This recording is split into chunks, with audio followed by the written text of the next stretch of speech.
હાલો friends, આજે આપણે લારી પર મળે તેવા ઘરે અમે દહીંવડા બનાવશું। એના માટે મેં 1 કપ જેટલી અડદની દાળ લઈ લીધી છે ને અડધા કપ જેટલી મોગર દાળ લઈ લીધી છે। હવે આપણે એક તપેલીમાં 2 દાળને આપણે 2 વાર ચોખ્ખા પાણીથી ધોઈ લેશું। મેં 2 વાર ચોખ્ખા પાણીથી ધોઈ લીધી છે અને આપણી દાળ પણ એકદમ ચોખ્ખી થઈ ગઈ છે। હવે આને હું 4 કલાક માટે ઢાંકીને રેસ્ટ આપીશ। 4 કલાક થઈ ગયા છે। હવે આપણે આ બધું પાણી પહેલે કાઢી લેશું।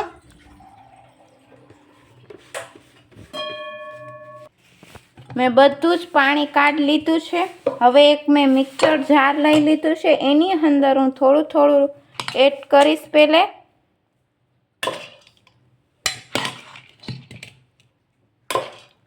ને આપણે અડધું પીસવાનું છે, બધું આપણે એક ભેગું પીસી નથી નાખવાનું। હવે આપણે પહેલે મિક્સર જારને પાણી વગર પહેલે પીસવાનું છે, પાણી નથી નાખવાનું। મેં પાણી વગર પીસી લીધું છે, આવી રીતે એનું પીસાશે। હવે મેં 3 ચમચી જેટલું પાણી લઈ લીધું છે। હવે આપણે મિક્સરનું ઢાંકણું બંધ કરી અને આપણે પીસી લઈશું દાળને। મેં મિક્સર જારને ફેરવી લીધું છે, આપણું બેટર એકદમ સ્મૂથ છે। હવે આપણે આ પીસેલી દાળ છે, હવે આપણે એક તપેલીમાં કાઢી લઈશું। આવી રીતે હું બધી જ દાળ મિક્સર જારમાં પીસી લઈશ। મેં બધું જ બેટર એક તપેલીમાં કાઢી લીધું છે। હવે આ બેટરને આપણે ફેટશું 5 મિનિટ સુધી। હંમેશા આ બેટરને આપણે ફેટવાથી એના રૂ જેવા પોચા આપણા દહીંવડા બને છે અને બહાર જેવા આપણા ઘરે બનશે 100%।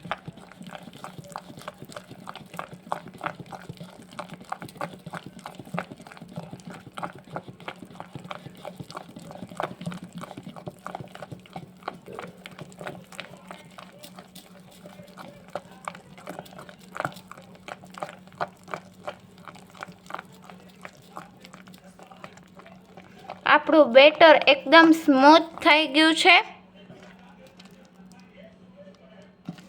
હવે એક મેં વાટકીમાં પાણી લઈ લીધું છે, આ બેટરને આપણે અંદર એડ કરશું। આપણું બેટર બરાબર છે, આપણું તરે છે બેટર ઉપર। હવે 1 ચમચી જેટલું જીરું, આખું જીરું ને 1 ચમચી જેટલી આદુ લસણ અને મરચાંની પેસ્ટ। હવે આપણે બધું જ મિક્સ કરી દઈશું। બધું આપણું મિક્સ થઈ ગયું છે। હવે આને 10 મિનિટ માટે રેસ્ટ આપીશ। આ બેટરને 10 મિનિટ થઈ ગયું છે, એટલે હું સ્વાદ પ્રમાણે મીઠું, એટલે 1 ટીસ્પૂન જેટલું મીઠું। હવે આપણે બધું જ મિક્સ કરી દઈશું।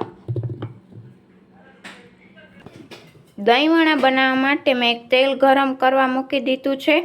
તેલ આપણું ગરમ થયું છે કે નહીં આપણે ચેક કરશું।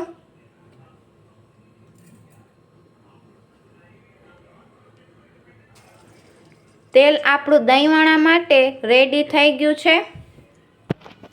હવે એક મેં વાટકીમાં પાણી લઈ લીધું છે, આપણે પાણીવાળો હાથ કરી લેશું અને આપણે એક દહીંવડા તેલની અંદર પાડતા આવશું।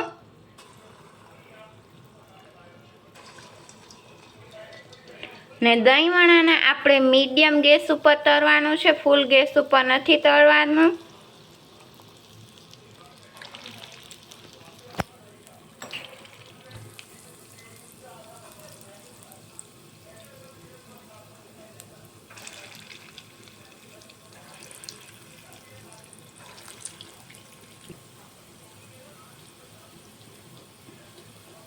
હવે મીડિયમ ગેસ ઉપર હું એને એક બાજુ ગોલ્ડન બ્રાઉન થવા દઈશ।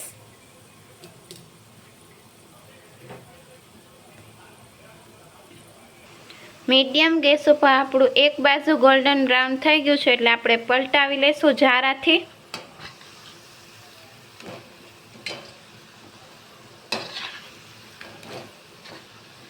હવે મીડિયમ ગેસ ઉપર હું બીજી બાજુ પણ ગોલ્ડન બ્રાઉન થવા દઈશ.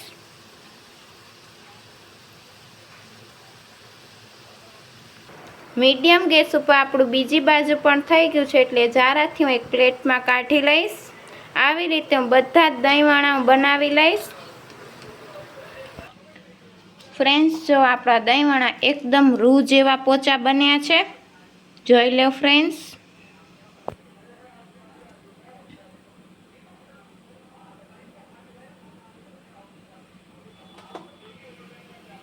હવે દહીંવડા માટે એક મેં ગરમ પાણી આપણે મૂકશું. એના માટે મેં 3 કપ જેટલું મેં પાણી લઈ લીધું છે નોર્મલ.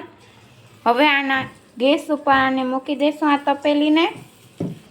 ગેસ ઉપર મેં આ પાણીને મૂકી દીધું છે. એકદમ આપણે ગરમ પાણી નથી કરવા, નવસેકું થાય એટલે આપણે ગેસ બંધ કરી નાખશું.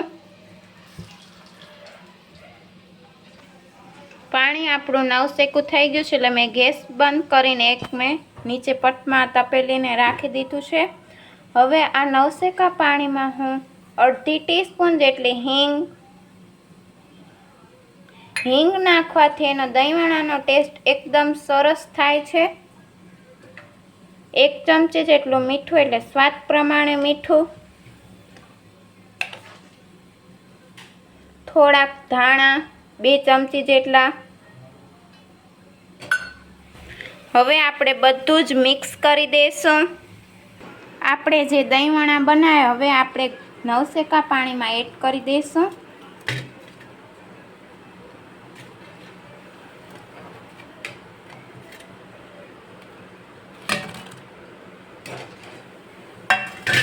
હવે એને ચમચીથી થોડુંક આમ કરવાનું.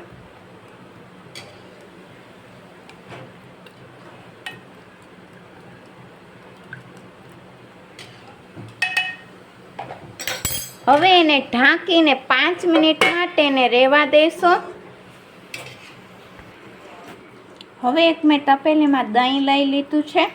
હવે એને દહીંને આપણે ફેટી લઈશું. એકદમ સ્મૂથ કરવાનું છે દહીંને.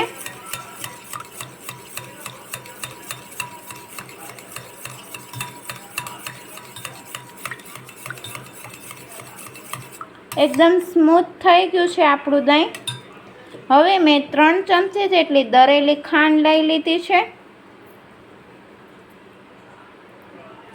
હવે આપણે બધું જ મિક્સ કરી દઈશું.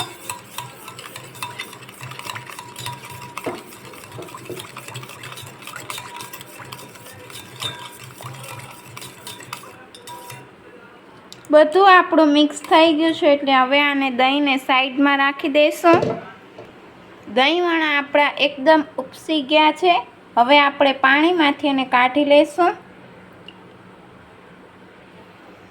આવી રીતે હું બધું જ પાણી કાઢી લઈશ ને એક બાઉલમાં રાખી દઈશ. એવી રીતે બધા જ દહીંવડા એમ કરી લઈશ. હવે આપણે દહીંવડા બનાવશું. એક મેં બાઉલમાં દહીંવડા એક પ્લેટમાં કાઢી લીધા છે. ઉપરથી હવે આપણે દહીં નાખશું.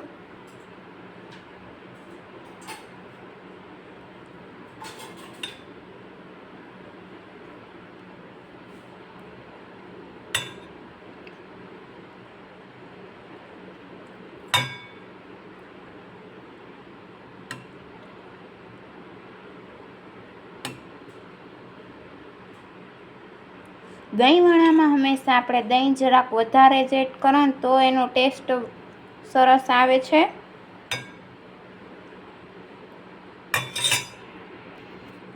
ઉપરથી ચાટ મસાલો પાવડર,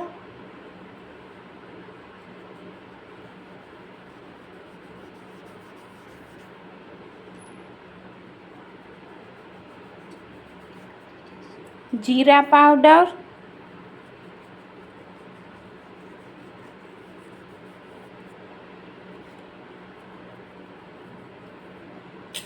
લાલ મરચું પાવડર,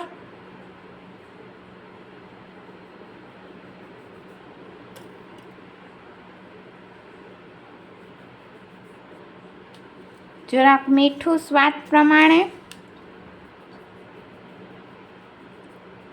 ને ઉપરથી દાડમ. દાડમનો ટેસ્ટ દહીંવડામાં બહુ જ સરસ આવે છે.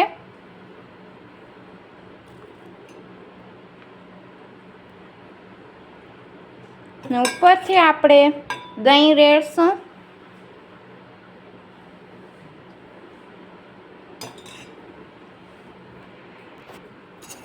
ઉપરથી ખજૂર આમળીની ચટણી.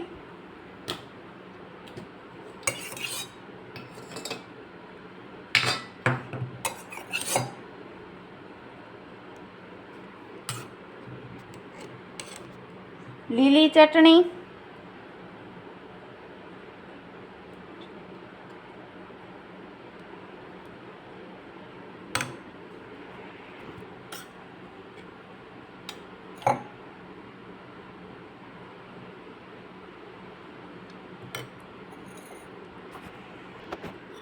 ઉપરથી હું ફ્રેશ ધાણા સ્પ્રિંકલ કરીશ. આપણે લારી પર મળે તેવા ઘરે દહીંવડા તૈયાર થઈ ગયા છે. આજની રેસીપી મને કોમેન્ટ બોક્સમાં લખીને જણાવજો કે લારી પર મળે તેવા દહીંવડા કેવા બન્યા છે. મારી ચેનલને સબસ્ક્રાઈબ કરજો, લાઈક કરજો, ફ્રેન્ડ્સ સર્કલમાં શેર કરજો. નમસ્તે ફ્રેન્ડ્સ.